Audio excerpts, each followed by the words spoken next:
with Twitter Spaces. Oh, really? What kind of technical difficulties? Only once have I had issues, but maybe I'll jinx myself today. Oh, like it crashes or something. I mean, it'll probably be fine. The network effects of Twitter, are great. But yeah, no, I'm glad we're doing this.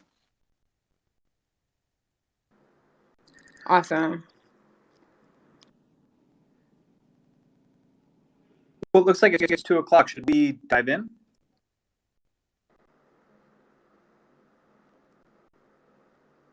Yeah, if everyone's ready, Drew, if you want to take the lead today, let's jump in. Sure, happy to. This is one I'm super excited for. I think identity really underlines how most web applications and most of the internet really works. If you think about having logins and control of your data is really how our online lives work, and has also created a lot of issues as the internet has evolved and matured. And I think it's a fascinating topic to start to think about how those could work in a decentralized way and what that means for everything from governance to privacy to application development. So I'm super pumped to do this. A quick intro to me: I'm a partner at First Star Ventures. We're a fund that backs interesting technology in computing. Before this, I was a CTO and co-founder of a bunch of companies in distributed systems and machine learning and AI.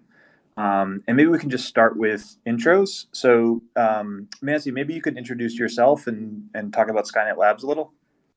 Sure, yeah. Hey, everyone. My name's Mansi. I have started doing some of these Web3 conversations on Twitter Spaces. And so far, I am a big fan of Twitter Spaces and would love to continue doing more of these. So if anyone has additional topic ideas that they would love to hear, send them my way.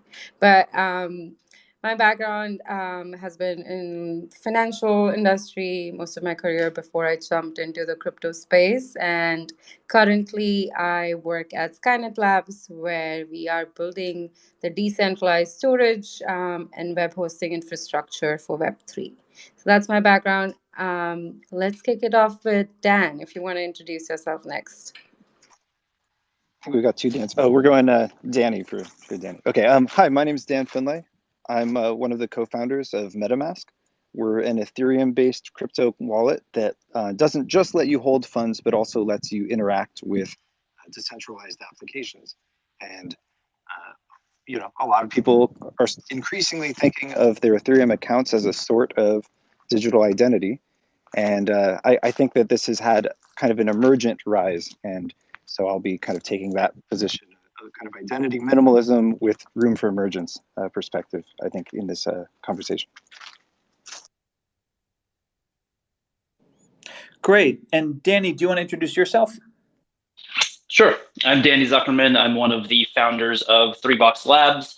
We've been working on decentralized identity and data for a few years now, most recently focused on Ceramic Network, which is a sovereign data network that lets you use any cryptographic key to manage information, which is really key to how I think about identity in like a really primitive way. My background before that, I was part of the Uport team, which did a lot of really early research and standards work around decentralized identity, and was a product builder in various startups, and actually got into this space because I co-authored a book about identity completely outside of the tech sphere, but really focused on the psychology and sociology of identity, and that informs a lot of my work and my approach. Awesome. Thanks for joining. And Brantley, or I guess Brantley.eth, do you want to give a quick intro of yourself? Yeah, hey, I'm Brantley.eth. I'm Director of Operations at ENS. Actually, technically at a nonprofit called True Names Limited, which is like the de facto developer nonprofit for the open source protocol ENS. But ENS, of course, launched in 2017. I think it's one of the longest continually running NFT projects, which is something I just realized recently. I was not involved with it at the beginning. It was created by Nick Johnson, who still leads it.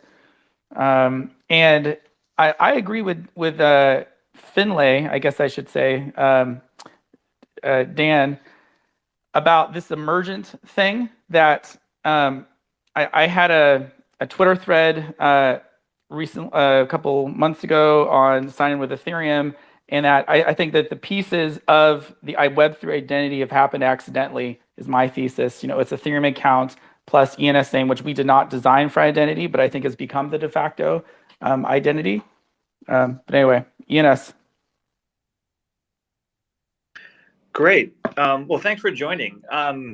Maybe we could start by just talking about what we mean by decentralized identity. As you mentioned, it kind of is this emergent thing that's kind of people have been working on for years, but also has kind of just sprung up in some interesting ways really quickly around domain names and NFTs and related things. Does someone want to take a stab at kind of defining what decentralized identity is?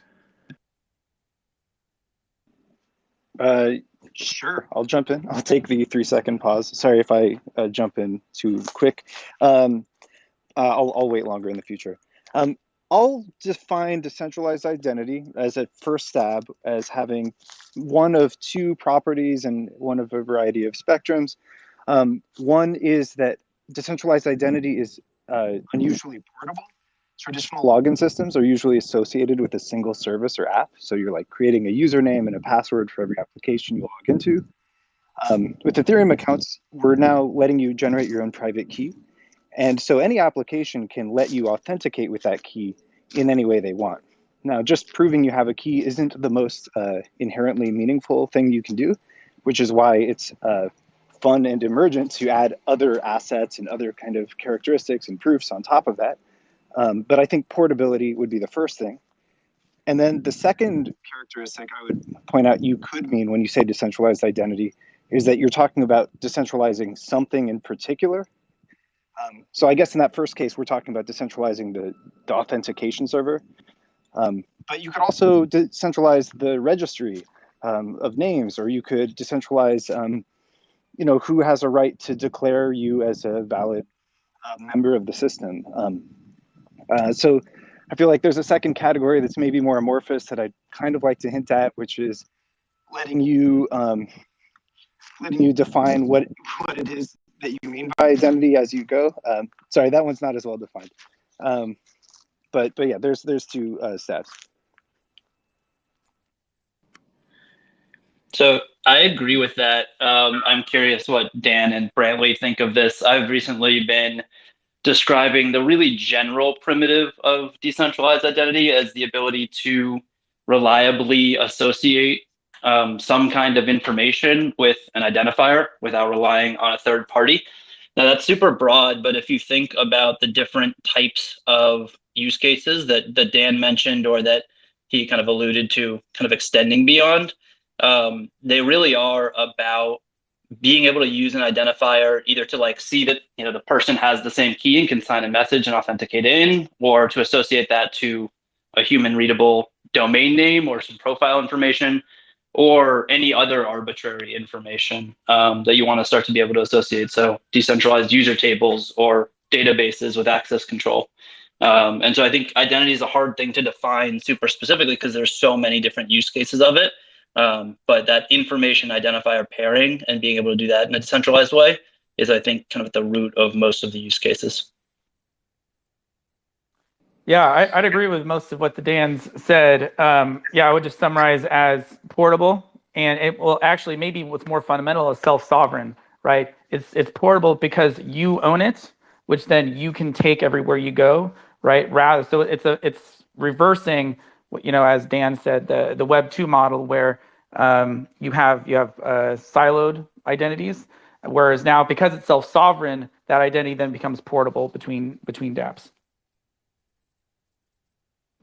Is self-sovereign identity a better word for it? Should we be using that instead of decentralized?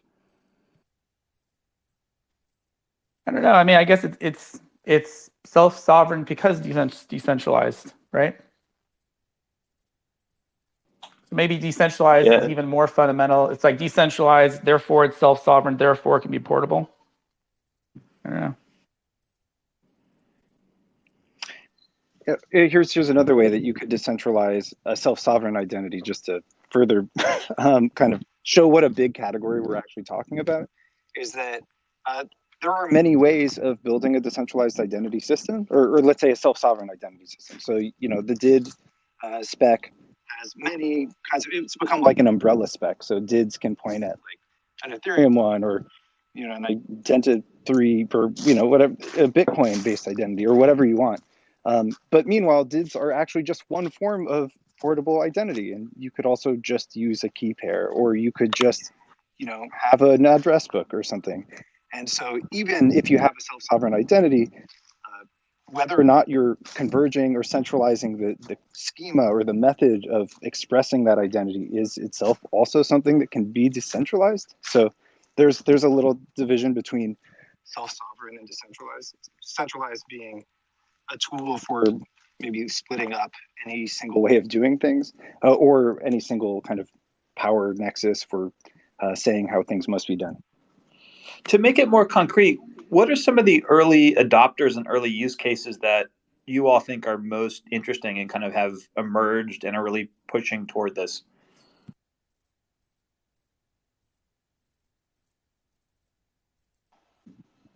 I mean, there are lots of early adopters. You've seen all the Activity Pub is a whole schema for social media that's decentralized. Secure Scuttlebutt was an early kind of contemporary of Activity Pub. We see Akasha today, the DID projects. Somebody else help me out here. I mean, there's so many, far more than we're going to list, and I feel bad that we're going to leave people out and make people feel bad. There are lots. Yeah, I mean, I know I'm pumping ENS here, but I think a very basic thing has been you have an Ethereum account and you do things with that really is your identity, and you do things in various dApps that maybe even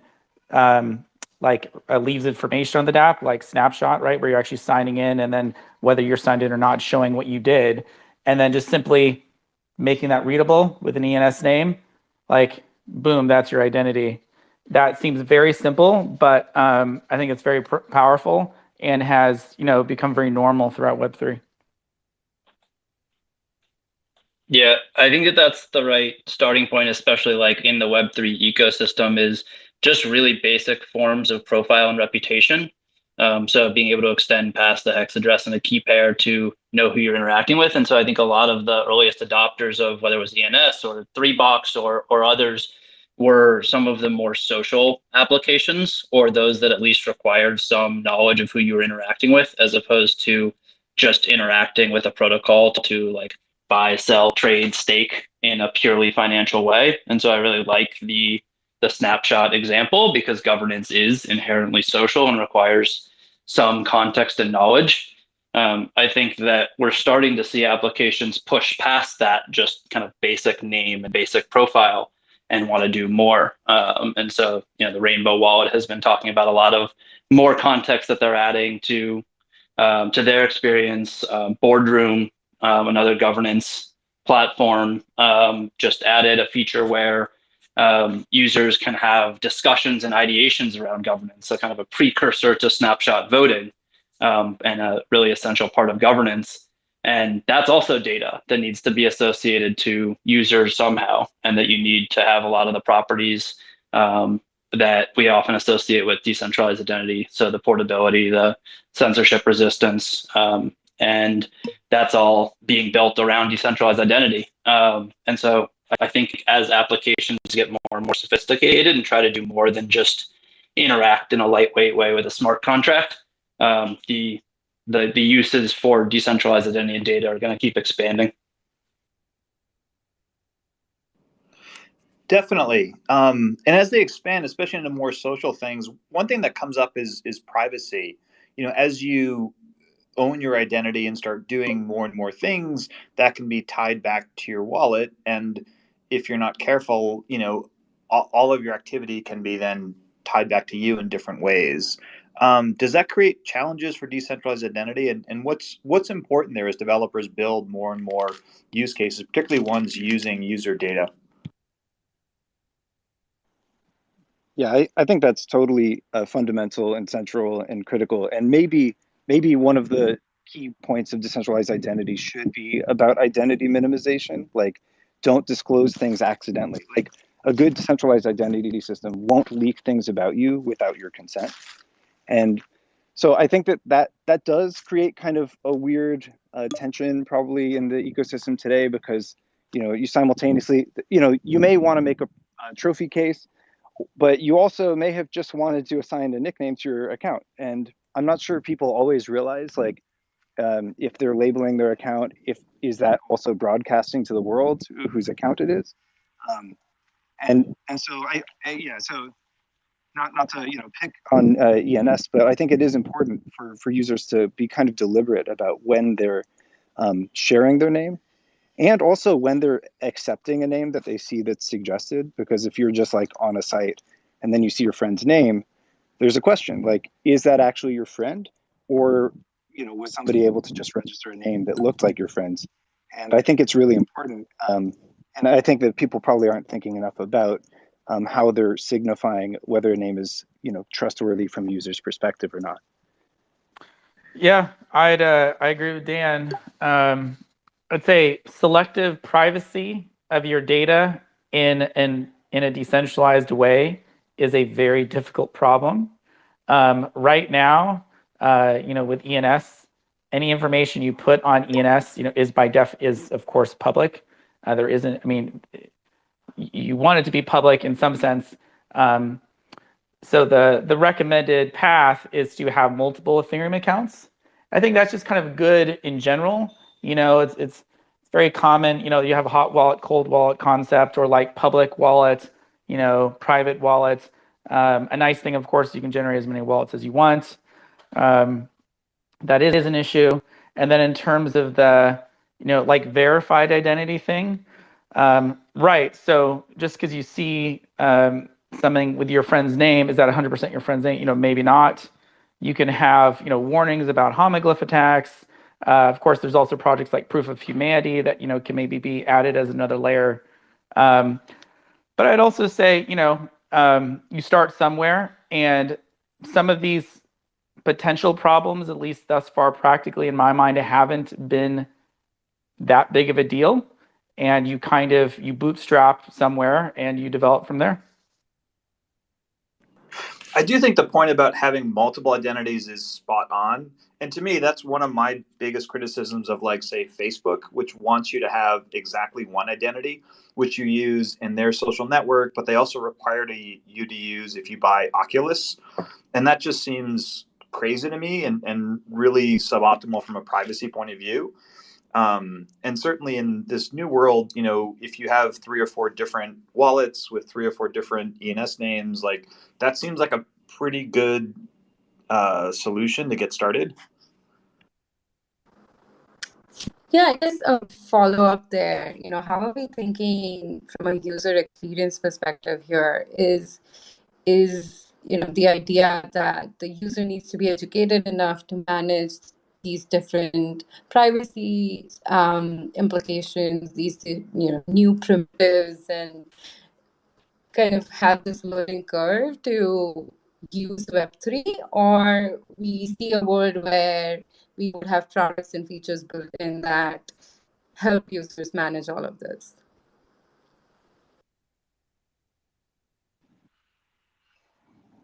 Ideally, privacy is the default, and users are just presented with options as they come up. And so those options might involve some, compromise of some of your identity, and ideally that's adequately expressed to the user in terms that they're not going to glaze over. And that's one of the nice things about having a decentralized wallet, is that unlike a website who's incentivized to make its terms and conditions as convoluted and confusing as possible, a wallet is really kind of your user agent, and it's going to do its best to represent the risks you're taking to you. It's kind of like having a digital lawyer in your pocket. So I don't think that it's insurmountable or needs to be fundamentally overwhelming or confusing, exactly because we have this new category of product, the wallet, which is designed to represent to users the risks that they're taking on. I do think that users are going to likely have to take more responsibility and have some awareness of the choices that they're making. I think we should minimize that as much as possible. And as Dan talked about, the choices that wallets and apps make about their designs and how they surface those decisions are going to have a huge impact. And so, just for some concrete examples, like I think the default for a lot of people that use MetaMask is to use the same key as a primary account, whether they are choosing that or just kind of following the default, and maybe they have that linked to an ENS name. And that has the benefit of starting to aggregate some data and reputation around that identity, and hopefully we can do more and more to help educate users and understand and make them understand what they're doing. But another wallet that has DIDs built in the back end, Magic Link, has been generating a new key pair for every single app that a user goes to.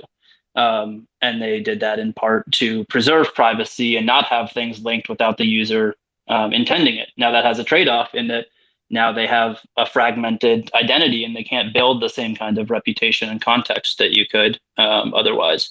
And so the ideal systems, like I do agree with a lot of what Dan and Brantley said. A lot of this is emergent, and we use the pieces that we have now and start to build up. But being really thoughtful about how we can start to both aggregate content around an identity privately where possible, and make it possible for users to deploy that and use it. But not to do that without them understanding it is really important. And I think that's the hard problem, having the power of portable data while also maintaining privacy as a general rule. That's a really good point. I actually think that, so at MetaMask, we have been chipping towards letting users make new accounts for new sites, but it's still not the first class experience. I think there's a really good argument for long-term making the default be new accounts, because while, like you said, it makes it a little more inconvenient to like collect your reputation, like you can always make associations later. Like it could either be a signature, or we can make it extremely user friendly to be like, yeah, merge these accounts or whatever, and really that's some signatures under the hood. But you can't take back privacy once you've lost it. So it's one of those things where if it might be nice to have privacy, then you probably want to have it proactively.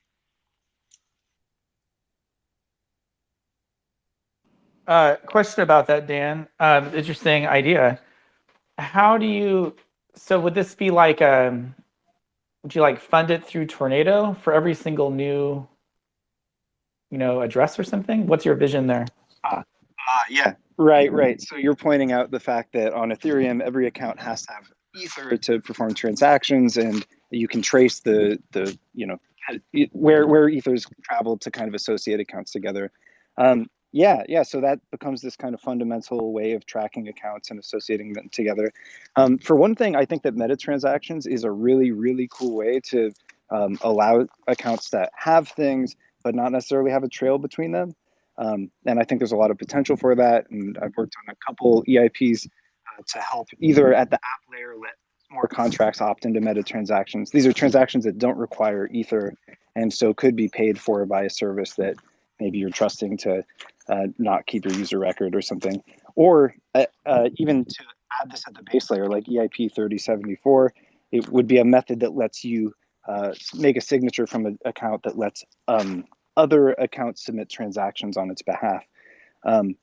Those are two ways of doing it, but they're still imperfect because they still require somebody else submitting the transaction on your behalf. And so somebody kind of has the association.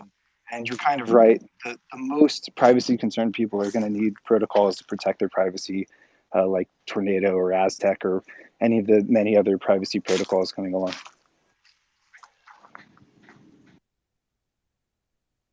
It's also worth pointing out that increasingly a lot of the data isn't necessarily going to be on-chain data. And so a lot of what Dan just talked about is mechanisms for financial transactions, on-chain transactions. But there's a huge amount of context that never needs to go on-chain. And so defaulting to off-chain where possible, where data can be encrypted and you have more options, is something that I think the industry is kind of realizing more and more moving towards, but still pretty early in that. Yes, totally agree with Danny on this.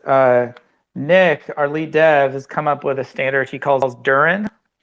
Started last fall. Vitalik had some idea for scaling aspects of DNS, and we had some community calls, and it led to Durin. And basically the idea is the core logic of ENS the very core logic of ENS will always remain on Ethereum layer 1, like definitely the root zone. But at any point in the tree, in the hierarchical tree of ENS, you'll be able to point to some other external location, so any arbitrary location. So this could be, another layer 1 like Solana or Near, or it could be a layer 2 like Optimism or something. It could be a distributed file storing, sharing network, IPFS or something, or Skynet, or it could even be a web server. So it creates this total optionality of storing your information, your records, even doing subdomains, everything lower on the tree, anywhere that you want. And we like that because it gives users a wide range of choice based on their needs. Yeah, I think that Danny raised an interesting point though, and I think it's worth thinking about if you're building decentralized applications, what does need a chain and what doesn't need a chain. My kind of rule of thumb is if it needs revocation, then you might want to strengthen what your method is of broadcasting that revocation, right? And a blockchain is like the heaviest weight way of broadcasting. This person no longer has that coin. This person does. So even something just like a claim. Now, some claims might be kind of non-revocable. Like I claimed, that this driver gave, a good ride. It was a nice, quick ride. If we're making decentralized Uber, would I ever need to revoke that? Maybe not. So maybe that can never be on chain, and maybe that's fine. But for anything that you might want to be able to act on, like if we're then using that information to make a conclusion, like, oh, this person gave 100 good rides, therefore they get, access to our elite drivers club or something. That suddenly is something that might need a revocation mechanism. And so now maybe there does need to be something that's either on a chain or some kind of other decentralized platform.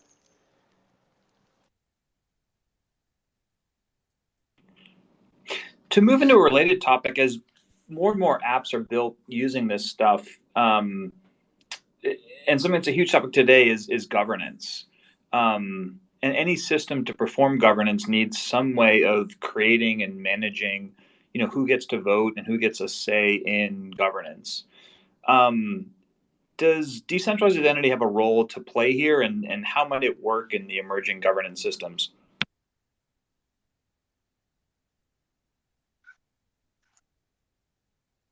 It definitely depends on the type of governance.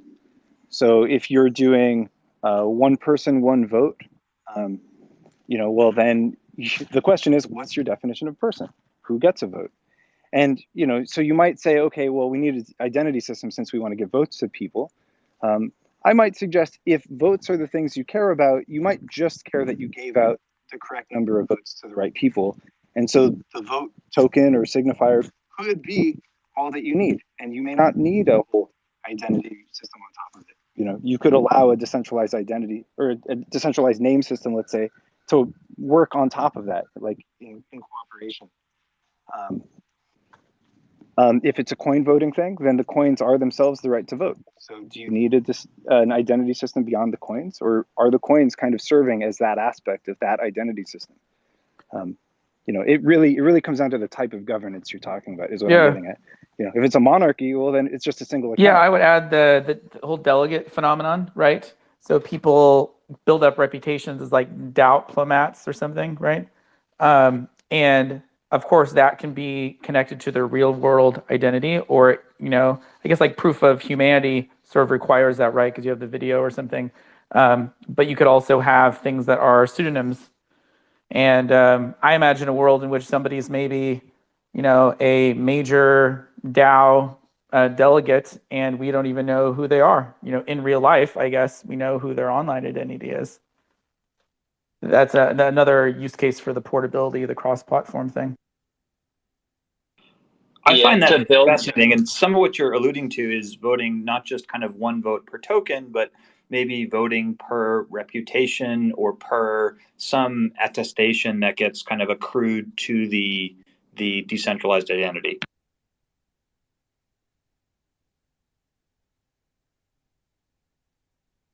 We should also be careful not to reduce governance to just voting.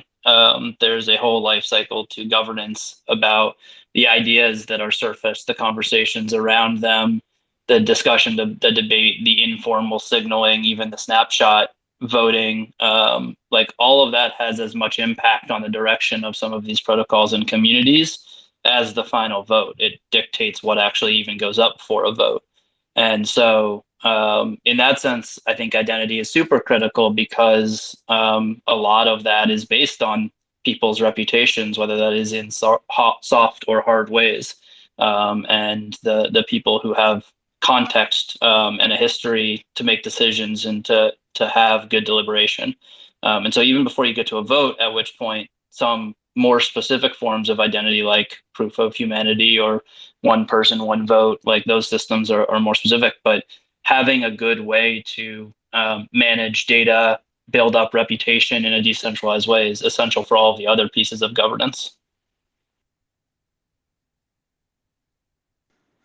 Yeah, like so for example, and I think you're right on, Danny, that like delegation, or sorry, that was Brantley that brought up the delegation. I think that is critical, but people don't know who to delegate to if they don't have any sense of who they're talking about, right? So what I'm seeing, the current trend in a lot of these dApps is they'll have a list of potential delegates, let's say Gitcoin, for example, and they're displaying the users, I think usually one of their social media accounts, right? Like maybe you're creating an attestation for a couple of their social media. You're saying, oh, this is them on GitHub, this is them on Twitter. And by doing that, you're letting them kind of, migrate their reputation from those systems onto this new one. And without those, you don't really have a coherent way of delegating, with kind of any coherent informed consent.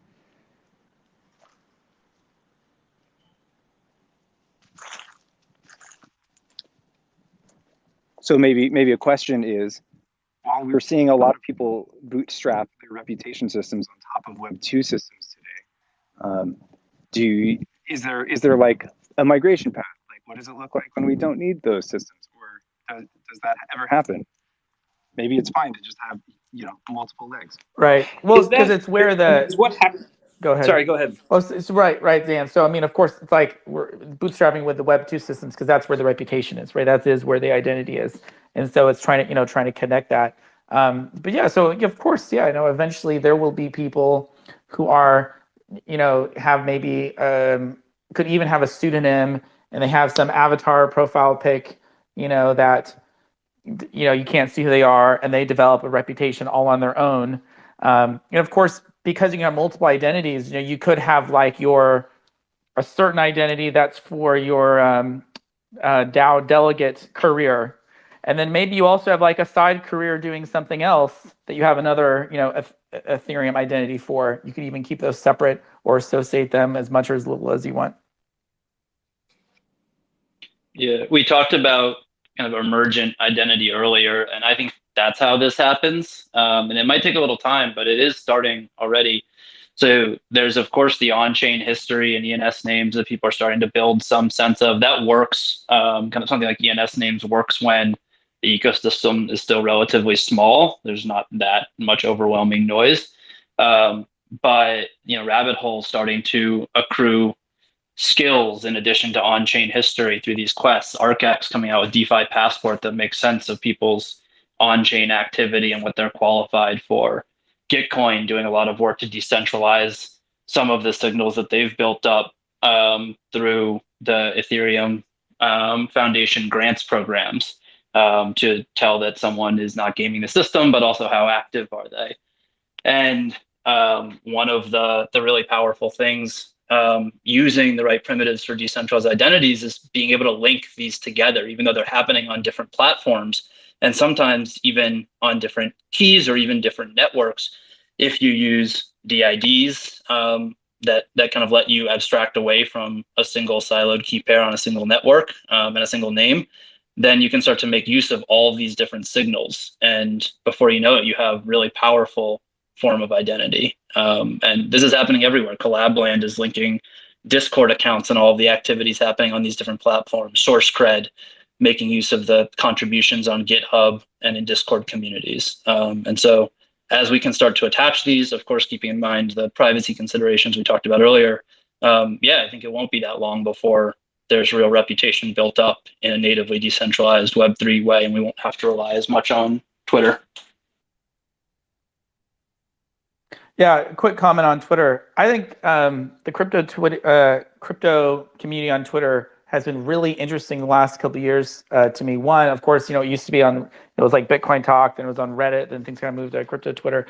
And crypto Twitter, I feel like, has become this manual testing ground for some of these things, right? So, the whole NFT avatar profile pic thing, that just happened naturally, organically on Twitter manually, right?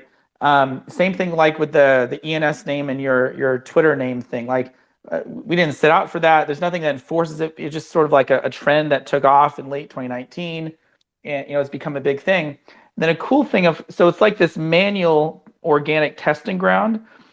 Is how I think about it. And then on Web3, you can do these things programmatically, right? So I connect my wallet, I see my ENS name, I see the avatar for my ENS record. That can even be an NFT that I verifiably own or something like this. This stuff can be done automatically. But I think Twitter has been the organic testing, the place where the emergence has been happening. While we're on the topic of Twitter, and since we're on Twitter Spaces here, maybe we should look at a couple of the things that Twitter is doing via identity. So obviously they have a new Blue Sky decentralized project. I don't want to talk about that right now because it's new and nobody knows what it is yet. But if you look at what's happening on crypto Twitter, for example, as a MetaMask developer, I just have to point out, Twitter is just completely overrun with phishers right now. You can't mention a wallet name without getting 50 replies from impersonators of real people claiming to offer support. And I think this is a huge failure of Twitter's identity system. So while it is kind of the Web 2 kind of chaotic place where we're coordinating around a lot of these new systems, it's also got so many things that are just fundamentally broken. They have their verified system, but it obviously doesn't scale. They just cannot scale it to the rate of the needs of verification. And besides, just because they verify a non-account doesn't mean it's who you think it is or is a reputable person, right? So I just want to point out kind of a little bit of a failure of identity by Twitter representing everybody as just like kind of someone you might want to listen to. I think that because they're increasingly muting accounts. I think that's an interesting topic because I think it's fascinating, and I don't know if I describe it as a failure so much as two sides of a coin that they've dialed differently from other social networks. So I think the reason Facebook doesn't have as much of that garbage is that they're really heavy-handed in making you verify your account and making you making you have exactly one account that is you as a real person. Twitter doesn't do that at all. You can create 10 different accounts with 10 different identities. And in general, they've made their platform, I think, be more open to experimentation. Like even things like hashtags was an emergent behavior. That wasn't a product feature. People started doing it on the platform. The devs thought it was interesting and then made it kind of a first-class entity. And I think that nature of allowing people to experiment is also part of why there's a lot of chaos on Twitter. But I kind of enjoy that because I think it's a much more interesting petri dish. I think it's also why crypto has gravitated towards Twitter rather than Facebook or other places because it is just more open and more chaotic. So I would just say I think that's fascinating, but I think it's wrong to call it a failure. I would call it more of an interesting experiment. In addition to, like, it creates, I think, space for folks in crypto and other places to help solve those problems. Like you could imagine a system where you bring your identity to Twitter, and that would help a lot with those phishing attacks and all the other noise that happens on it. I mean, I can appreciate the ethos of openness, but also if people are getting phished every day, that's a failure, no matter how you did it. I'm not saying that we should have real name policies like Facebook. I'm saying that from decentralized identity systems, we should seek solutions that don't fail in those ways. Yeah, I know, Dan. It's you just mentioned the word MetaMask, of course, on Twitter, and there's like 5 people immediately, bots tweeting that, and it's a sign that you've arrived, that you have a project with so many people trying to scam people with that project. Although, of course, it's a serious problem. Yeah, but I think that that's still missing the point. Arriving shouldn't mean that your users are No, I know, of course. You know, I it's agree like- with you. I'm just saying it's funny that MetaMask is the number Yeah. one target for this, you know, by like a long shot. He's mentioned the word Sure. MetaMask. Sure. But what I'm trying, no, it is a nice sign of the times. We're enjoying some great success. But what I'm really trying to do is I'm trying to provoke this group into discussing what would a decentralized but safe social media look like? It's a great question. I mean, this is a really hard problem to solve. I mean, some ideas some people have had, right, is that, you know, just adding a cost, right? So, I mean, this is sort of like the whole blockchain solution to this issue, right? So we had this exact problem with the base layer and on getting decentralized consensus, and Satoshi's solution was proof of work, right? So that was the additional cost. Of course, proof of stake, you know, virtualizes that with the tokens. So you know, and some people would even say a blockchain is a social network. So I guess you could analogize that to, well, we just have to create enough cost to like having an account or doing certain actions or something, and then that is enough to get rid of enough of the bad stuff. Well, I'll tell you, the fishers are definitely the front of the list for paying the cost.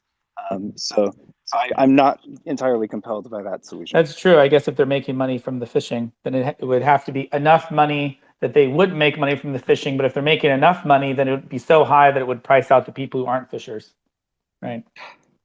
Historically, the idea of proof of work came in part from ideas around trying to stop email spam. Like you would add a small cost to sending an email, and that would destroy spam. You know, for email, that didn't work, partly for that reason that like you can make money on spam, and the kind of the cost to good spammers ends up being, you know, just not feasible. And you know, spam we kind of defeated with interesting user interfaces and machine learning. I wonder if that's will be similarly here, that we just need better, you know, probably leveraging data from reputation systems to make a better user experience. Because if people added, you know, phishing replies whenever you mentioned MetaMask, it wouldn't be an issue if you never saw them in the user interface. I think if the question is how to create healthy social media in a decentralized context, you have to zoom out a little bit more than just spam, because inevitably it's not just fishers and spammers. It's also disagreements about what kind of content should be on the network, moderation.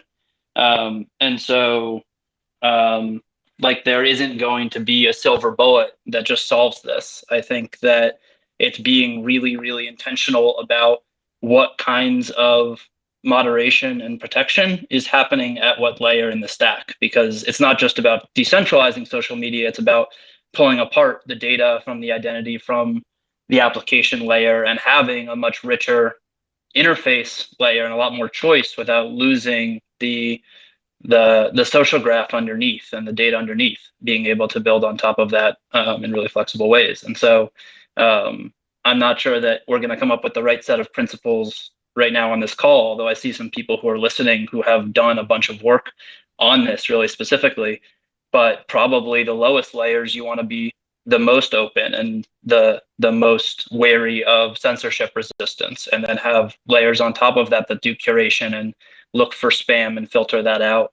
But ultimately, some of the moderation is going to happen on different.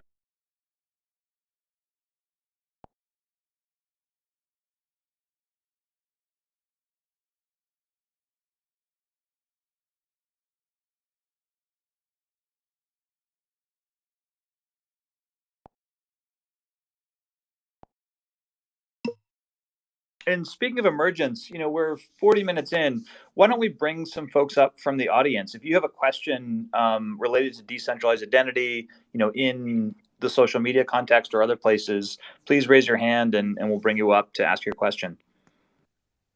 Yeah, we definitely have some interesting people in the audience.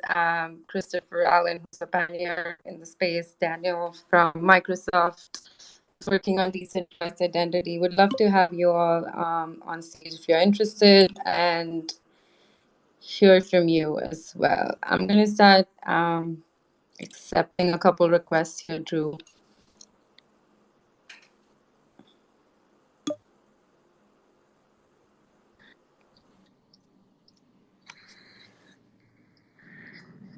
Yeah, there's a lot of great people in the audience that might want to speak up. So welcome to the stage. I think we've brought up a bunch of folks. Daniel, maybe starting with you, would love to get your thoughts and questions you might have. Yeah, I mean, I guess, a lot of the stuff you're talking about, obviously I think we've been working on with some of the folks in the audience. Ruben Heck, he's the executive director over at Decentralized Identity Foundation, just doing a lot of great work. Danny and their folks are kind of active with us. At Microsoft, we obviously are in the space and really looking forward to putting some stuff out. Specifically related to the topics of social media, decentralized social media, I think one of the biggest pieces, which I just kind of heard Dan and Brantley go through, which is a little bit of a timeline of how you have to think about this stuff, is it might not be enough just to charge, right? And for all the reasons you kind of quickly progress through, I think what we might need is things like verifiable credentials to bring to bear from issuers of trust. It doesn't have to be governments. It could be, people in the community, businesses, anyone that you might trust. And I think what it might look like is users can have helpful interfaces that allow them to set up sort of like these trust boundaries for the ingest of requests or, different interactions they might go through. And when they set up those filters, those boundaries, it'll be enforced with verifiable credentials, so that if someone wanted to contact me and speak to me, they might have to present some credentials in the set that I generally accept and help me triangulate as to whether I want to interact.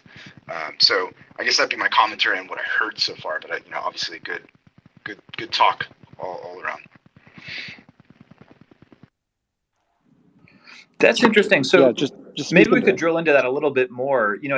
I find that very compelling, and it makes sense that simply charging a toll isn't the best approach, but rather looking for some credential or other way of kind of adding a filter of who can DM you or who can post to a given post. Talk a little bit more about what those credentials might be.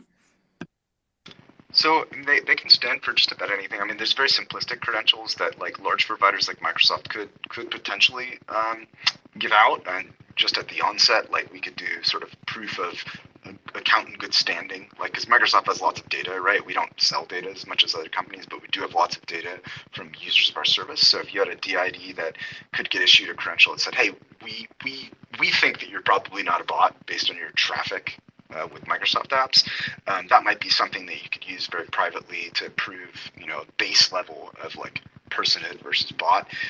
But then you probably want other things, right? If you're a business, you might want to see a Secretary of State has signed a business license, and that's what you're going to say to gate business conversations.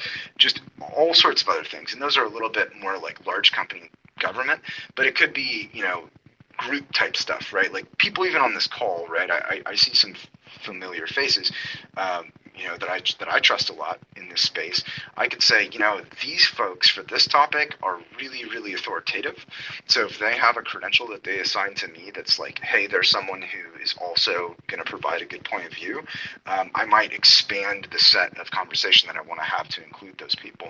So I think it can happen at the very sort of traditional authoritative sources, all the way down to localized community and small group assertions between each other, if that makes sense. Yeah, to give a small example of what Dan's talking about, just HackFS just wrapped up the last couple of weeks, and one of the most impressive projects there took up the challenge that's been talked about recently after the news about some Uniswap and others front ends censoring some coins. There's been a call for bring your own front end, which is a little different than the layered social media we talked about, but has some of the same challenges. What front ends do you trust? Just like what people do you trust? What users do you trust? And so they basically used credentials issued to IDX, which is one of our products, but building on DIDs and verified credentials for users to create lists of the users they already trust, and then those users to point to the front ends that they trust that they're using. And so you start to build trust around the front ends that you can use for these different protocols.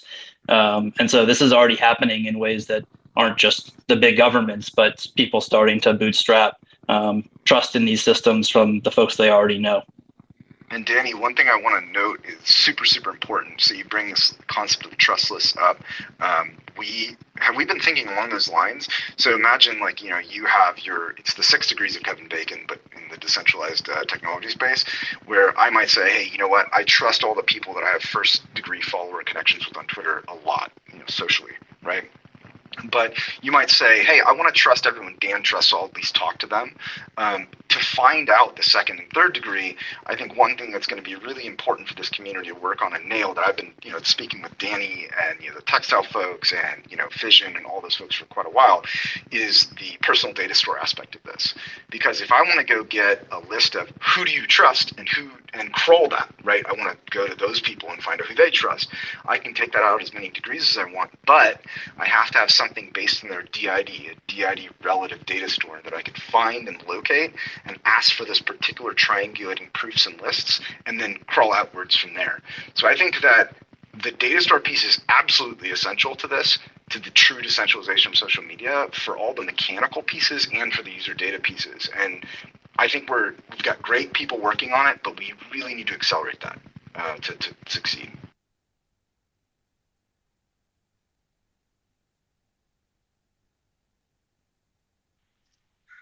Yeah, I'll chime in. I 100% agree with both of you, and I'm really glad that we eventually steered the conversation to transitive trust.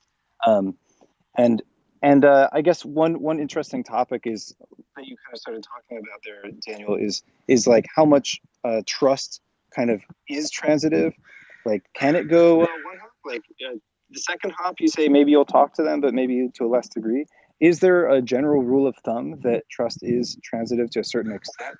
I kind of think that PGP and its web of trust system kind of showed us that there isn't really a hard codable parameter for how transitive trust is. Like, you can't just say, oh, I trust like 2 degrees out, and that's probably fine, because somebody else might just have a different meaning of following than you, right? Like, they might be following people who are interesting, not people that they like trust with their bank account or something. For example, just showing how types of trust are kind of contextual, and if you don't have them embedded in that context, they may not actually be safe to use in that way. And yes. Yes, hi. Just to jump into the trust element here, I think to establish a trust, you need to have this type of reputation you guys just talked about earlier. I think the concern is that whilst we are all for emergence, that if we now start to collect a reputation over the next years in something where you end up with, oh yes, I have all these transactions with whatever my ENS name and with the Ethereum address and other things, that at the moment, the primitives we're talking about have only the switch, it's on or off. I either publicly announce that this ENS name and this Ethereum address and this other account are mine, and then it's all in. What I think we need to think about is how can we build this data pieces or this reputational components, and then in the future, to selectively disclose what's required to establish a trust in a certain context. And I think that's kind of like where we come back to the primitives of DIDs instead of an address, because it allows you to iterate keys over time. We talked about verifiable credentials in the past. These are like all pieces which I think are more modular and allow us much more to go into this, I don't know, reputation-based system, which allows on-chain and off-chain reputation to establish trust. Yeah, this is where I completely agree with Daniel about the importance of these DID-based data stores and having those and doing those right. Because at the end of the day, those bits of data are the primitive that everything else is built on top of. Reputation is just algorithms and context applied to different pieces of data in different ways. And so, yeah, Dan, I completely think that trust is not transitive across people or across contexts. It needs to be very contextualized and used in the right way. But if we have data aggregating in private or kind of privately disclosable ways, then we can use that in the right context at the right time. And so to me, that's the primitive that everything else is built on. Yeah, I mean, I think how I described this for Dan is like, I think you're getting towards a more perfect trust, but there is no actually achieving it. So like things like your circles and your degrees of connectivity to people are like very broad stroke type trust. Like that might get someone to your doorstep to say, hey, you're one of these 20,000 people who I've netted out there.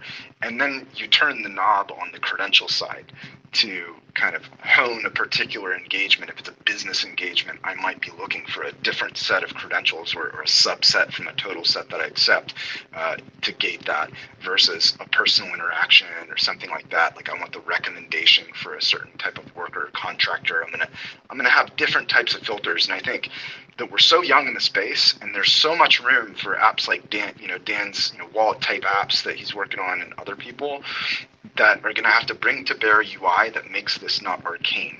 Because even you can imagine in your mind, as we're talking about like credentials used to filter people out, like this is not something people are going to be able to do in a form or something. It's got to be visual, it's got to be very simple, and I think we have a task ahead of us as wallet developers, because it's pretty much wallet UI and like key management are actually the hard problems. We'll get everything else taken care of, but if we can't do those two things, we're probably going to fail.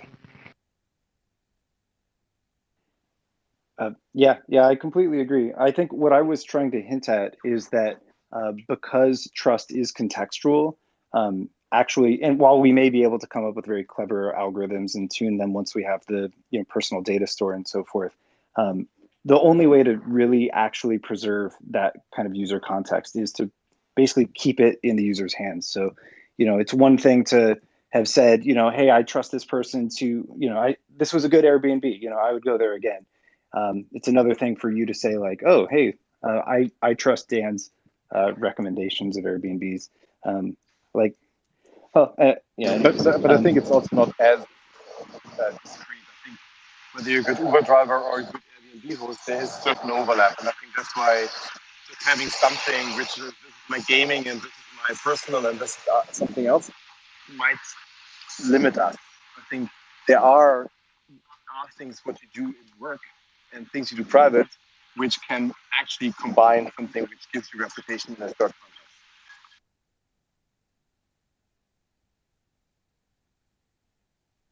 Sorry, Ruben, I think you're in a tunnel or something. It was kind of hard to understand. Sorry. I think he's mostly talking about an adjacent topic, which is the segmentation of your interactions, and actually kind of dovetail what Dan was saying was contextually. The reason why we might want to not just think of as your only one ENS DID, right, or your whatever the DID system you're using. I mean, I use different system, whatever, is that you don't want all your interactions tied hard bound to one DID.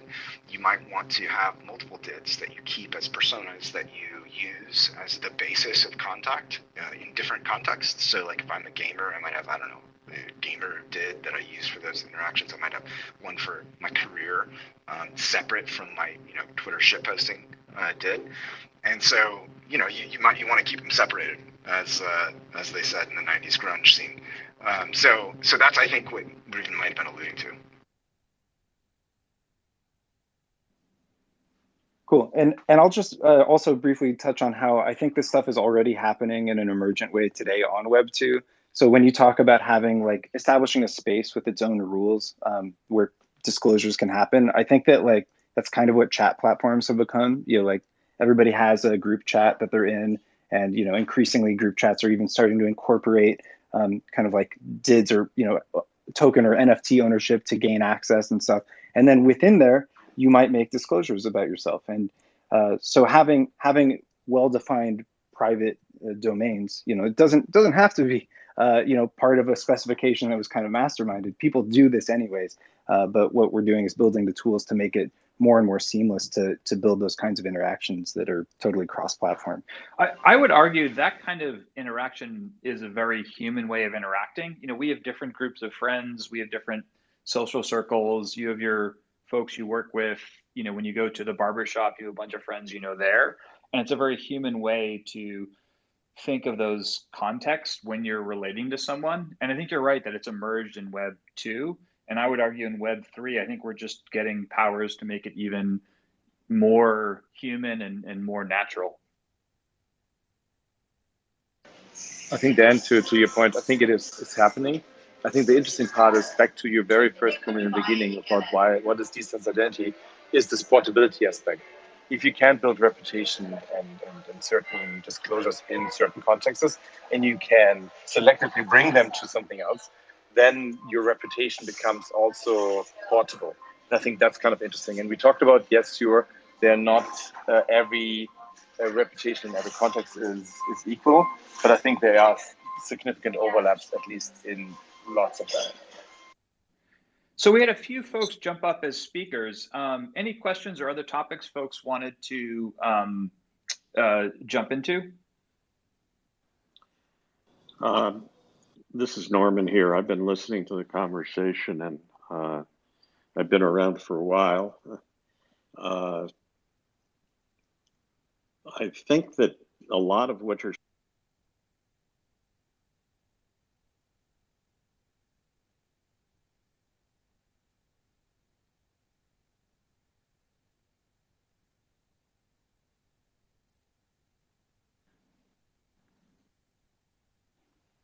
Everyone got muted. I think the host did Nor- something.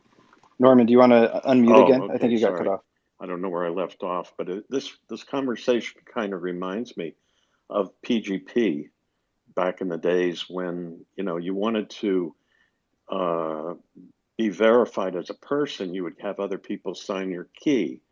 And I was early enough way back when actually Phil Zimmerman signed my key. So I was a pretty valid guy at the time. And we also used to sell ViaCrypt, which was a commercial implementation of PGP.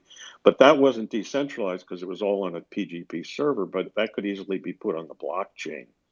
That's one comment I have, that somebody ought to look at PGP because that was a pretty good system, pretty good privacy system, if you will. Couple other comments I had listening to this. Decentralized identity, you know, the Brantley, you know, you've got ENS, and there's also the unstoppable domains, you know, kind of identity. And one of them is forever and the other one isn't. And it just seems to me that if you're going to have an identity, then it ought to be forever, without having to renew something. That's another issue. And then the other thing is, if you sell it, there should be some way of stripping the identity of the previous person from it. That was another thought. And then on Dan Finlay, I was one of the earlier MetaMask users as well. And I've seen all the, you know, the phishing attacks, and so I got hit myself. It seems like you could implement a two-factor authentication in there some way that would eliminate a lot of that. And that's a minor issue relative to this other stuff. So those are my comments. Thank you. Hey Norman, one thing I'll note, the DID spec, and Christopher Allen, who's here, can definitely speak to this, is some of the people that worked in PGP were part of the early papers at Rebooting Mob of Trust. That was, you know, sort of the formative conceptual area where a lot of this was generated, and it absolutely is the realization of PGP, I think, in a little bit of a better form with some better backing technology, and that's exactly what we're trying to give people with DIDs. And then one other comment you made about, you know, you think that the ENS names, you know, should be forever if you're using your identity. I wholly agree. And I think that's the difference with potentially something like an ENS name and a DID. A DID should be committed to you forever. It never, you know, expires on you or anything like that. I look at ENS names, or just any name system in general, right? Because I don't personally have one, but they are a nice reference to your more permanent identifier. And we fought pretty hard in the DID spec. It was kind of derided throughout the process, but finally got it in, where there's a part of the DID spec where if you resolve a DID or something like maybe an ENS that's formulated as a DID, you can point to a canonical ID form of your ID. So you could actually make it possible with the current DID spec as it stands to create a DID typing for ENS, and then when it resolved, it would point canonically to your actual permanent DID, so that if you were to lose your ENS name, or, you know, whatever happened with that, your proofs and all of your actual connections are kind of canonically relayed, have already been canonically relayed to a DID that you certainly won't lose. So we tried to account for some of the things you're talking about, but I don't think they've been built into wallet snaps yet. Yeah, let me talk about that. So it depends on what you mean by identity. I got to drop. I'll see you guys later. It's been great. See you, Dan. Your reputation and stuff is connected to your Ethereum account, not necessarily to your ENS name, right? Your ENS name is something that's owned by your Ethereum account. So, I mean, the analogy here would be the DID would be your Ethereum address. And obviously you do own that forever. I mean, it's generated. Nobody's ever going to generate another one. In terms of like owning the name forever, that gets tricky because unless we want a system that's going to last more than just like 10 years or like a generation or something like this, and maybe people there's a whole thing that gets into about managing the long-term health of the namespace in terms of people getting names they're not using or they're speculating on and trying to encourage them to give up those names, or if names get lost, you want them to be used by other people. So that's why we have a cost scale to time held, or I guess time registered. But the basis of the identity is the Ethereum account, which you don't lose, and that's where your reputation is stored. So Brantley, what I would encourage, and this is just, maybe I'm not seeing the whole picture here, so this could be like maybe an uninformed or slightly ignorant encouragement. You correct me if I'm wrong. Is how you might model ENS to be reflected as DIDs is I would actually go and create a DID method or something that actually the ENS was a DID, because you can do this. They can be combined. So if your ENS name was a valid DID, which when resolved, the canonical DID inside the document was the account. You're saying the more permanent account or more permanent DID type. That might be one way that you could bring your name method in as a viable DID method, so it's compatible in its resolution, but still hooks back to that permanent addressing. That might be there's actually already a DID method, NFT DID, that does exactly that. And I think that ENS names are implemented as NFTs, so it may already be something that could be used. Yeah, I think you should. I think the one thing to add there would be to canonically point back to whatever this underlying permanent account or address is, because then you get the relay. What happens? Yeah, they'll automatically switch over to that kind of under the covers. Right. It's just your Ethereum account. That's all we're talking about. An ENS name, of course, can store any arbitrary data. You could put any data in there. You could put whatever DID you want, or if you associate that same way with your Ethereum account, then it's already done. I would just like to make a general comment, just put something out there. This is an operating principle I have, which is that it's this emergent thing we were talking about earlier. There's like how people might wish a system worked, and then there's like what people actually find useful and actually do work. And those things don't have they don't have identity, right? Like they don't have total overlap. I think often to get things working, you maybe accidentally stumble on use cases that people actually want, and then you end up like extending that rather than like building the Platonic system elsewhere and then trying to get it adopted. Over the years, there have been a lot of very well designed standards that failed, right? Because they didn't have exposure PGP, first to the market. PGP, I think, is a great example of that. Yes, it is. Now, I love PGP and everything, but it's like you have to build your standard, or things have to be exposed to the market, I think, like as they're being designed, rather than you build this great cathedral and then it makes sense to you and you offer it to the world, and for whatever reason people don't want it or don't use it, and you're like, what, people just need to use it. Whereas the way things actually happen is that something gets used for some reason, and then maybe things get iterated or built off that. And I would say that's why I'm even here. So like ENS was not designed as like an identity thing. Ethereum accounts were not necessarily, I think, conceived of as an identity thing. But in the last 6 years, amidst many people who have spent their time, even full time on, I'm going to build an identity system. In fact, what's happened is the market has just naturally used Ethereum accounts and ENS names as their identity. That's become widely used. Yeah, I mean, I just want to caution. Go ahead, sorry. Yeah, I just wanted to say I really like the conversation around how there's this, I guess I might call it like this iteration on identity. I think that there's certain core pieces to the way we think about our shape as people and the way that we're able to express ourselves.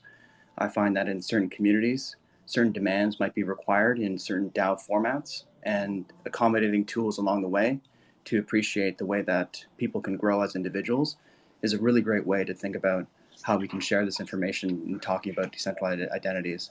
So this overlapping composable identity format, I think, falls in line with some of the, I'm not necessarily going to speak for all the RNFT right now, but I would say that the team is great, and the fact that I see certain myths and certain storylines being emerged in the identity space, and that should really roll with time, as the demand for certain communities, protecting people, etc., is required, and that definitely ties into aspects of mental health and well-being and moderation and things like that. So I'm really glad to be here with this conversation. Just want to say thank you very much for the talk.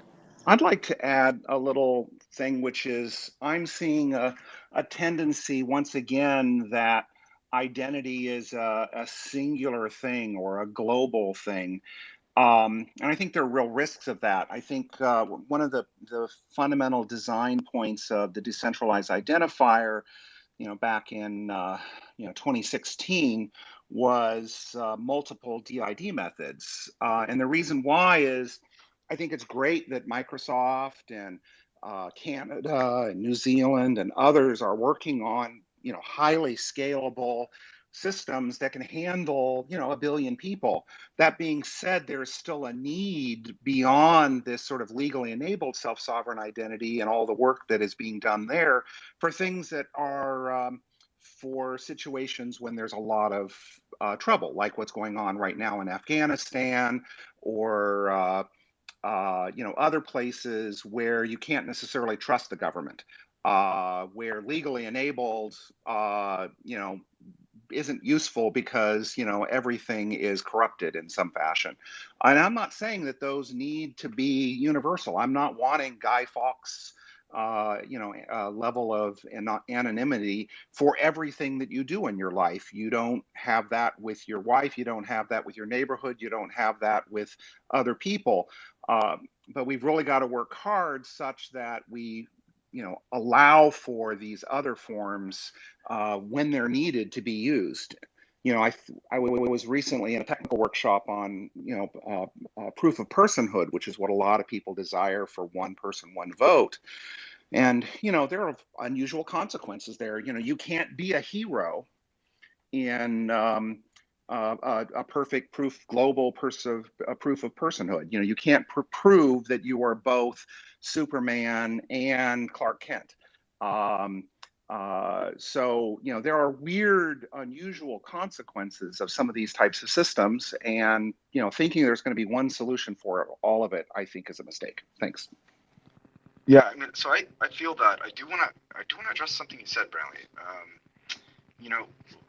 I think the DID spec. I mean, I don't know the level of familiarity of people in the audience, but the DID spec is mostly a data model spec, right? So like if I had Brantley.eth was my ENS name, there's no reason that you couldn't have a DID method ENS. So your identifier URI would look like DID : ENS : and then Brantley.eth. Right? And all we're saying with DIDs and DID documents is not that we're changing the fundamental system or saying like don't use ENS. It's not about that. It's more of a URI format and a data format so that you can address the URIs in one singular space. And then you can also resolve a document with the keys that back the given identifier and the routing endpoints in a way that can be digested very widely and standardized. And this is a standard that we're talking to the folks at Edge and others about adopting, and we have to have a standard. And while folks in this particular community or the ENS community might think, hey, we've got this nailed, there's lots of other communities out there. And I think, from like a Microsoft perspective, we're not trying to pick winners and losers. We got to work to enable them all. And I think that using a common format for the keys and endpoints and that resolution and the URI formatting gets us a good way there. And so I think that should be embraced, right? That should be embraced as a way to interrupt, personally. Yeah, no, and I don't have a problem with the DID standard. I don't have a problem with other things. I'm just putting out there that um, just a dynamic I've seen over a long period of time that actually um, it's like you have to be exposed to the market, right? And you can't just impose things. And when you do, it'll be like running into problems like why isn't it working? Why isn't, we're not getting adoption or something? Well, we just need to push harder, or you start like making moral arguments. Why won't people, adopt it or something? This would be like a failure, I would say, in some ways of the cypherpunk movement. As much as I love it, I'm inspired by it. They've done some great things. Is that I think their appeals to like liberty and privacy, while real, and I believe in it, kind of like wasn't enough to get the adoption that I think they envisioned. Whereas then like cryptocurrency, Bitcoin's getting the ball rolling, and then I'd say Ethereum kind of really vastly expanding it, has gotten people public-private key pairs, huge numbers of people who never got PGP key pairs. So there ended up being this sort of like other incentive, and I've tweeted about this, how it's like crypto incentives have given people public-private key pairs, but now as a happy side effect, you can use them for all these other things. And like this, how this happened, you couldn't have planned, and you wouldn't have if you were setting out to do it, but it just sort of happened. And I think that is a powerful force, and I think that we should kind of let the market somewhat let the market lead somewhat. Yes, you do some planning, you put things out there in bits, and as things catch on, then you build off what the market's actually accepting. And I hope that's what people understand, that at least we're trying to do, right? And I think that's why the DID spec is not an implementation spec of like, here's how you have to make a DID. You've got to use X blockchain and Y contract or method or anchoring or anything like that. It allows you to create that however you want, and then gives you a framework for expressing it in a way that can be compatible across different DID method formulations, which I think is super powerful, and just the right amount of standardization at this juncture. One thing I'll say is, you're right. Like, we're at a special time where there's like everything kind of came together, right, for this to happen, and people have wanted to do exactly what we're doing now for a long, long time, but the time wasn't right, and the pieces weren't in place, and the market wasn't there yet. But one thing I hope that we can do at Microsoft, and the reason I actually specifically went to Microsoft to do this, it wasn't sort of like a thing where they're like, oh, we need someone to work on decentralized identity. It was like, I went there to do this because, Microsoft, people know this or not, is 95% of all the companies in the world run off our identity systems. Like, so all of those companies, like even some competitors of ours, run off our identity systems. And so I hope that when we deploy this to 2 billion users, and 95% of the Fortune 10,000, and they all have DIDs, and they can sign VCs now, and you can interface with them in more secure means. Like, maybe we will have done something, hopefully, to bring to bear a large platform provider to kind of get it out to those super mainstream folks who just don't, they're not even buying cryptocurrency probably, right? So that's what I hope we can do from our part, and I think it's going to take a lot of other companies kind of mainstreaming it, even beyond what Bitcoin and Ethereum have done, because they've done great work, but I think we have to bring it to that next level now. Personally, this is my own opinion.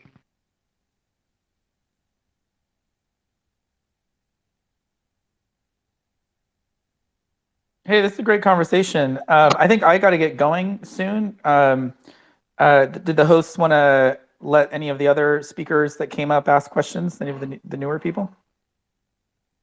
Or do we need to wrap it up soon? Yeah, if folks need to go, we won't be offended. Please drop off. I realize we're at over an hour 15 now. But yeah, why don't we look for folks who joined as new speakers? Who has a question or a topic they'd like to go through? If I may interrupt, I am very new to this whole domain and DID space, but I find it very fascinating. And one of the questions I guess I had was, how will it scale, just from a energy and usability perspective on ENS specifically? Because I know that I was looking to buy some domains for myself, and I saw that people had mentioned before that that renewing domains is something to discuss, like as a conceptual or philosophical standard. And I saw that 3-letter domains cost more, around $600 in ETH to renew, and then it kind of scales down with the number of letters. And I've also noticed as a trend that it's sort of become a sort of obviously vanity market, and a lot of people have picked up a lot of the domains. I'm just wondering, and this might be a stupid question, but there's probably only a few 100,000, or maybe just over 100,000 people with ENS domains at the moment. How do you see, the fees and the renewal costs, which could pose democratization risks to people who don't have enough money to renew it and might get their name picked up by market makers? How do you see that as a potential risk in the future as this scales up and maybe gas prices also increase and whatnot? Yeah, great questions. I don't want to go off on a tangent about management of the namespace long term and fees and everything too much, but on scalability, so the vision that we've developed is that, like I think I said this earlier, the core part of the logic is going to remain on Ethereum. And by the way, that's extremely important and valuable because it means that ENS can interact with all these other things going on the Ethereum ecosystem. Other naming blockchain attempts have happened on other chains or like on their own chain, and there's certain like philosophical arguments that would seem to make sense, but the problem is that then you're siloed off from everything happening in Ethereum, and frankly, everything's happening on Ethereum. So if you cut yourself off from that, you're losing tons of use cases. So the core part's going to remain on ENS. Of course, now we have this development of this whole layer 2 ecosystem that, at least is starting to develop. I mentioned earlier, we have this standard that we've been developing. We've prototyped earlier this year, going to be hopefully putting into production by end of year, to allow users to point at any part of the tree to any external location that they want. So that can vastly reduce costs. That won't reduce registration costs though, because that would require putting, let's say, like the .eth or any TLD on a layer 2 itself.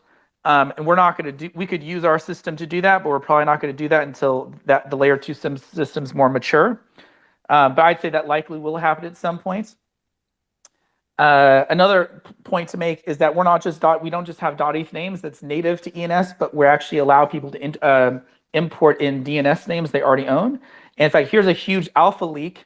I see Makoto, one of our developers in the room here. We actually just got on mainnet like a few days ago the system that allows you to import in any arbitrary second-level domain from DNS into ENS. We had some problems in our UI with it that we're ironing out. So we haven't like announced it yet, but that is out there. So there's that. In terms of the prices, the lowest price is $5 a year, and that our thinking there is that should be small enough that that's not going to deter normal use, but could deter maybe large-scale squatting. Anyway, do we want to go to another question? Yeah, maybe I see the Ryan Peralt. You've had your hand up. Do you have a question for the group? I do. Is that all right? Yeah, please. What's on your mind? Excellent. Thank you so much for hosting the space, and thank you for bringing me up here.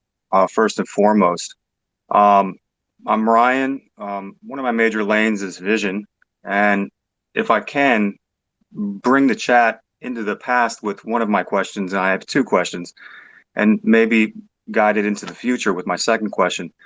So my first question being, any thoughts on or any material or articles available that maybe you could post or maybe even DM about decentralized autonomous government, what I have acronymed a DAG, something modeled along like DAO states, city states, voting into a larger governance system, kind of like a DAG. Any thoughts, articles there? Greatly appreciated. My second question being, going to the future now, any thoughts on giving every human born an NFT associated with them since birth and carried until death? kind of like a Social Security number 2.0, if you will, if you're in the States, kind of used for all things. Thank you.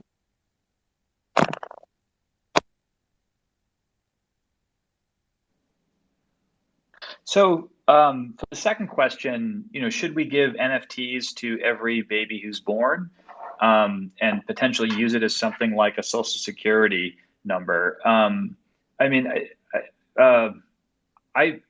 it's not silly to say that social security numbers are a really broken thing. I mean, the fact that this easy to replicate number is used for both identity and also security is a really bad, broken thing. So you definitely could imagine something based on a wallet that's way more secure than a social security number. I'm not sure we want governments granting those to every baby that gets born. And it's not clear to me that NFTs is maybe the right format, but curious if other folks have thoughts on that. Well, one of the fundamental problems is that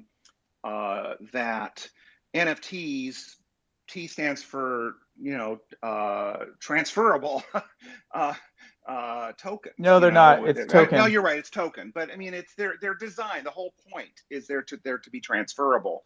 You can make non-transferable NFTs, FYI. Maybe. Yeah, you're right. You're right. But I do think that there's an essential, thing here, which is part of what the Wyoming law that I helped work on last year around identity, which is we really need to be careful about, tying things into property rights and money and things of that nature when it concerns identity. Human rights comes first in many ways. So that means that under, say, law of agency, which Wyoming is trying to do, you have the right maybe to give someone some, access to aspects of your identity and identification and things of that nature for, proof of personhood and things of that nature. But you need to be able to claw it back. And NFTs by their nature are really oriented toward, a sale, a virtual form of property, and clawing it back when someone isn't acting properly on your behalf, or you turn 18, or you're no longer in a coma for 6 months, is the kind of problems that have to be solved with that type of a system. Thanks.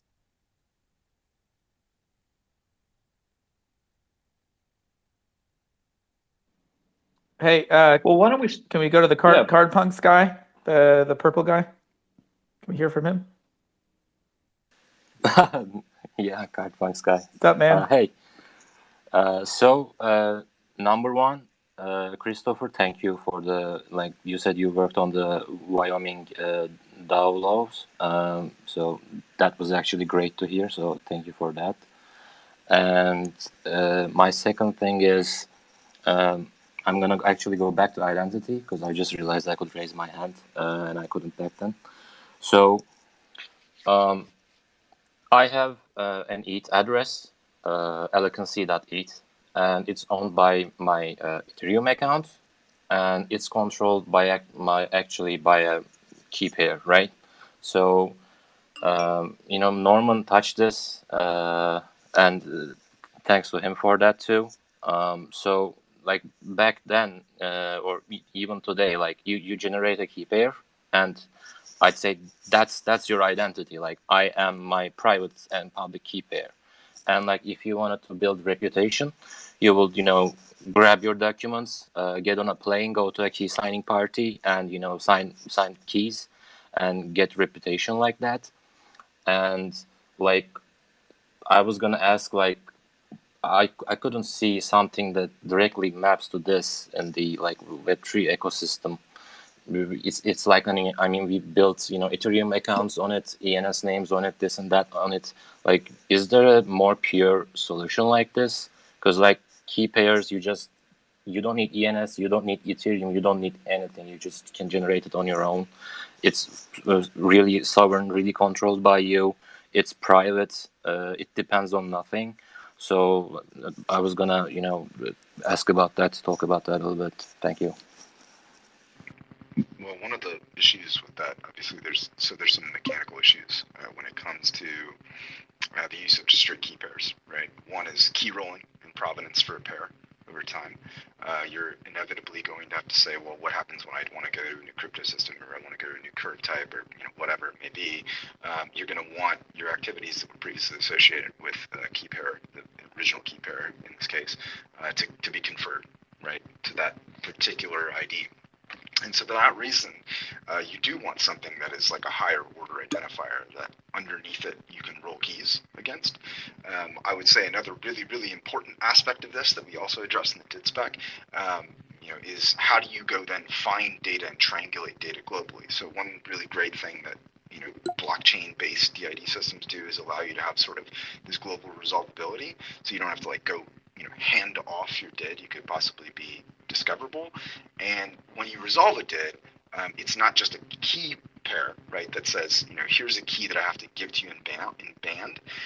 You can save an identifier like a DID, and you can resolve it and find endpoints to personal data stores, the kind like Danny and those folks are working on, and that allows you to have this sort of like out of band asynchronous interaction and always know where to quote unquote find that person, that conduit to them to send them messages and do things. And I think those are the things that these systems bring to bear that older systems or just raw public keys obviously don't feature. Yeah, and I'd add, if it's not clear, is you can create provable signed links between key pairs and the DIDs that Daniel's talking about. And so you're still using key pairs as authentication if you want to, but you have the ability to rotate and revoke and change, and then use the DID as the higher level identity that maps to your data and data stores.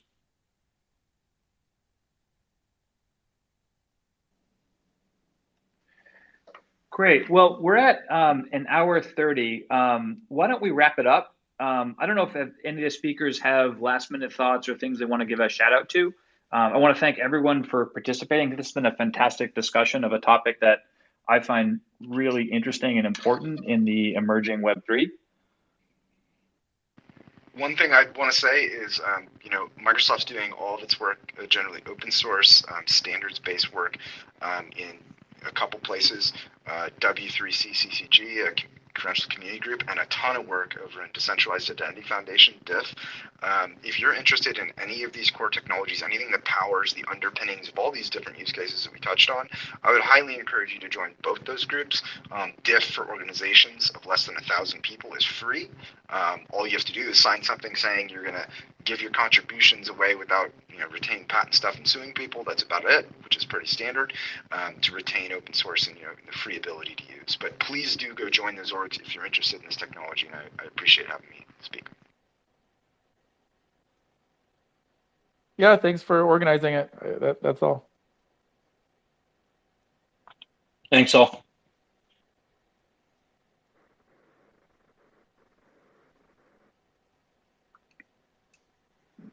Thanks, Drew, for leading this as I'm having internet issues today. And thank you all the speakers who were part of this conversation, who joined, just as we were discussing this. Thank you for jumping on, and thanks for all the amazing questions. Till next time, have a good evening, good night. Bye. Thanks, everyone.